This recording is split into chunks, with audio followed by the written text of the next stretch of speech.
कोई कंट्री कितना भी इन्वेस्ट कर ले न्यूक्लियर पावर ईवी पे, लेकिन जो क्रूड ऑयल की इंपॉर्टेंस है वो अभी भी वर्ल्ड में बनी है।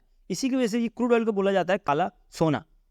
और ये जो काला सोना, इसको बहुत ज़्यादा इफेक्ट हुआ जब यूक्रेन रशिया का वॉर हुआ 24 फरवरी 2022 में। और मुझे लगता है कि आपको ये चीज़ अभी याद नहीं होगी कि यूक्रेन और रशिया का वॉर भी चल रहा है, बिकॉज वर्ल्ड में इतने सारे वॉर चल रहा है, तो उसके साथ ये वॉर सब भूल गए होंगे। तो ये वॉर जो स्टार्ट हुई थी, पुतिन ने स्पेशल मिलिट्री ऑपरेशन चालू किया था, तो उसी के बाद जो है यूक्रेन के ऊपर अटैक कर दिया था, जिसकी वजह से रशिया को various kind of sanction face करना पड़ा बाय यूएसए और इवन यूएन। और ये जो सैंक्शन था सिर्फ रशियन ऑयल में नहीं था, ये जो है नेचुरल गैस, कोल, ये सब में भी था, जिसकी वजह से यूएन और यूएसए को ये लगा था कि रशिया जो है 6-7 महीने में ही घुटने टेक देगा। और ये बात बहुत हद तक सही भी है, बिकॉज जो है रशिया जो है बहुत ज़्यादा खर्चा कर रहा है on defence in the Ukraine Russia war में। आप से देख सकते हो मोर देन 100 बिलियन जो है खर्चा कर चुका है, और ये जो है 1/3 ऑफ ऑल पब्लिक एक्सपेंडिचर है।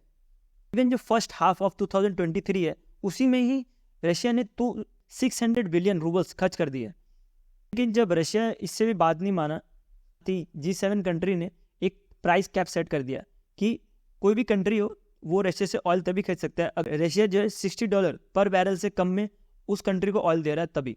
ये सैंक्शन लगने की वजह से जो रशिया से ऑयल आता था यूरोप को, वो बंद हो गया, और ये कैप लगने की वजह से जो दूसरी कंट्री थी उसका भी जो ऑयल इंपोर्ट था रशिया से वो बंद हो गया, जिसकी वजह से जो पूरी की पूरी वर्ल्ड थी उसकी जीडीपी नेगेटिव में जाने लगी। यूएसए का सपोर्ट करने के लिए ही एक कंट्री जो फास्टेस्ट ग्रोइंग कंट्री थी इन दी यूरोप, उसने भी साथ दिया, और वो था जर्मनी।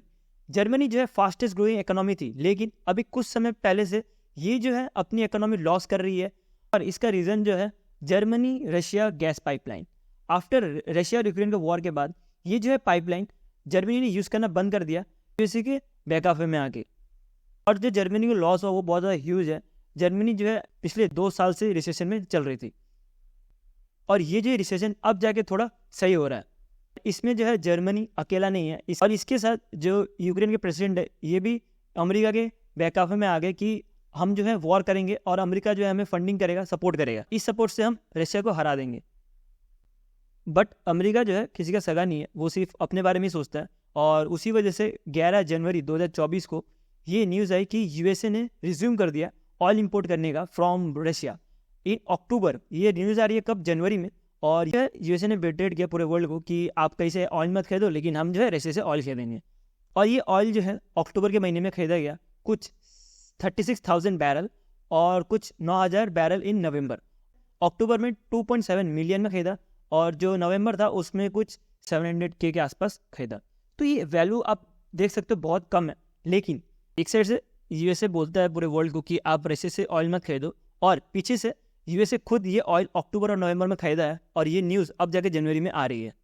प्राइस कैप रखा था कि यूएसए ने कि $60 पर बैरल से कम हो तभी ऑयल खरीदना है, लेकिन जो यूएसए ने खरीदा है ये बहुत हंसी की बात है कि अक्टूबर में $74 पर बैरल देके खरीदा है, और नवंबर में $76 पर बैरल खरीदा है। अब वो 3 रीज़न जानेंगे जिसकी वजह से यूएसए ने रशिया से ऑयल खरीदा। पहला रीज़न ये है कि यूएसए का रिजर्व है 727 मिलियन बैरल का, वो जो है धीरे धीरे ख़त्म हो रहा था, और इवन ये इतना ख़त्म हो गया था कि ये सिंस 1984 के लेवल से भी नीचे चला गया था। इसी को रिकवर करने के लिए यूएसए ने रशिया से ऑयल खरीदा। और जो दूसरा रीज़न है, जो यूएसए की एलाइड कंट्रीज़ है जैसे जापान, यूरोपियन, तो इन्होंने भी धीरे धीरे ऑयल खरीदना चालू कर दिया रशिया के थ्रू। और जैसे कि आप देख सकते हो जापान ने जो है ऑयल खरीदना चालू कर दिया था अप्रैल 2, 2023, और ये जो है अबव जो 60 का कैप लगाया था पर बैरल, उससे ज़्यादा में खरीदा है। जो इंडिया है वो सस्ते में ऑयल खरीद रहा है रशिया से, और वो जो है वही ऑयल यूरोप यूनियन के बेच रहा है महंगे में। तो ये वही बात होगी कि मैं आपके घर से खाना नहीं खाऊंगा, लेकिन अगर आप कोई दूसरा वाला बना के देगा तो मैं खा लूँगा। तो वही चीज़ यूरोप यूनियन कर रही है, और ये जो है महंगे में ऑयल खरीद रहे हैं। इससे सिर्फ इंडिया का ही फ़ायदा नहीं हुआ, इसमें अमेरिका ने भी अपना फ़ायदा निकाला है। और जब अमेरिका ने सैंक्शन लगाया था रशिया के ऊपर कि कोई ऑयल नहीं खरीदेगा, तो यूरोप यूनियन भी ऑयल नहीं खरीद रही थी। तो यूरोप यूनियन के पास या तो अमेरिका के पास ऑयल खरीदने का ऑप्शन था, या तो गल्फ कंट्री से। तो यूरोप यूनियन ने भी बहुत सारा ऑयल जो है अमेरिका से खरीदा, और इसकी वजह से अमेरिका को भी बहुत फ़ायदा हुआ। और जब मैं आपको बता रहा था कि अमेरिका का ऑयल रिजर्व कम हुआ है, तो इसी वजह से हुआ क्योंकि ये अपना फ़ायदा देख रही थी, और जो भी ऑयल थे प्रॉफिट में यूरोप यूनियन को बेचा है बहुत ज़्यादा। ये सबके बीच में जो जेलेंस्की है यूक्रेन के प्रेसिडेंट, ये पिस गए। इनको सपोर्ट था यूरोप यूनियन, यूएसए, यूएन, जो वेस्टर्न कंट्री थी वो पूरा सपोर्ट कर रही थी। इवन इतना सपोर्ट मिलने के बाद भी ये वॉर अभी भी चला जा रहा है और रशिया जो है अकेला इस वॉर को संभाल रहा है। पुतिन है, इनको मुझे टैग देने का मन जाता है, बाप तो बाप होता है। रशिया जो है अकेला ये वॉर संभाल रहा है, तो यूएसए का ये डर है कि ये आइसोलेट ना हो जाए, कि वेस्टर्न एक साइड हो जाए और एशिया वाले एक साइड हो जाए। तो इसी की वजह से इन्होंने भी पार्टनर कर लिया है रशिया से, पूरे कंट्री को धोखा देंगे। और आपको जानना है कि इंडिया जो है क्यों चाह रही है कि इनका जो ऑयल रिजर्व खाली रहे, तो आप इस वीडियो पे क्लिक कर सकते हो, मैं आपको वही मिलूंगा।